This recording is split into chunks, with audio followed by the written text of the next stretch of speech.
Hello friends, welcome back to our channel மாணவன் ஆசிரியர். இன்றைக்கி இந்த வீடியோவில் நம்ம என்ன அப்டேட் பார்க்க போகிறோம்னு பார்த்தீங்கன்னா, முழாண்டு தேர்வு 2025 8ஆம் வகுப்பு அறிவியல் 8th ஸ்டாண்டர்ட் சயின்ஸுக்கான ஒரு தமிழ் மீடியம் கொஷின் பேப்பர் தான் பார்க்க போகிறோம்.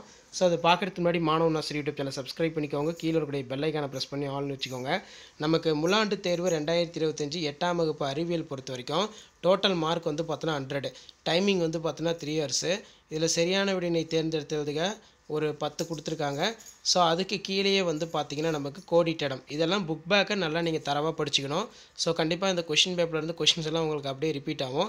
ஸோ முடிஞ்ச வரைக்கும் வீடியோ ஃப்ரெண்ட்ஸுக்கு ஃபார்வர்ட் பண்ணிடுங்க. மாணவன் ஆசிரியர் யூடியூப் சேனல் சப்ஸ்கிரைப் பண்ணிக்கோங்க. ஸோ 2 மார்க் வந்து பார்த்தோன்னா 15 எழுதணும். 15 × 2 30. அளவீடு என்றால் என்ன? குவிய தொலைவு வரையறு. வெப்ப ஆற்றலின் விளைவுகள் யாவை? மின்னூட்டத்தின் வகைகளை குறிப்பிடு. ஒளி மாசுபாட்டின் விளைவுகள் யாவை? செயற்கை காந்தம் என்றால் என்ன? உலோகப்போலி என்றால் என்ன? எடுத்துக்காட்டு தருக. ஆக்சிஜனின் இயற்பியல் பண்புகளை எழுது.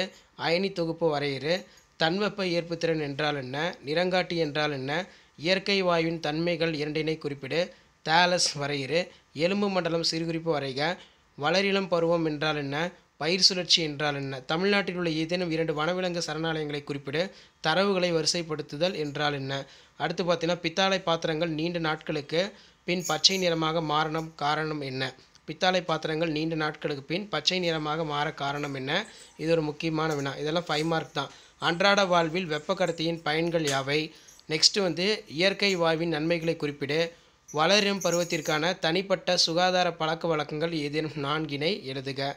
அதே மாதிரி ஏதேனும் 5 வினாக்களுக்கு மட்டும் விரிவான விடையளி கேட்டிருக்காங்க. ஸோ இதில் பார்த்தீங்கன்னா நமக்கு ஜிம்னோஸ்பம் ஆஞ்சியோஸ்பம் தாவரங்களுக்கு இடையே உள்ள வேறுபாடு. வளர்சிதை மாற்றத்தின் வகைகளை உதாரணத்துடன் விளக்குக. ப்ளூ கிராஸ் பற்றி சிறுகுறிப்பு வரைக. ஸோ கண்டிப்பாக இந்த கொஷின் பேப்பரில் கூடிய கொஷின் நல்லா பார்த்துக்கோங்க. வீடியோ யூஸ்ஃபுல்லாக இருந்தால் ஃப்ரெண்ட்ஸுக்கு ஷேர் பண்ணுங்கள். மாணவன் ஆசிரியர் யூடியூப் சேனல் சப்ஸ்கிரைப் பண்ணி வச்சுக்கோங்க. தேங்க்யூ.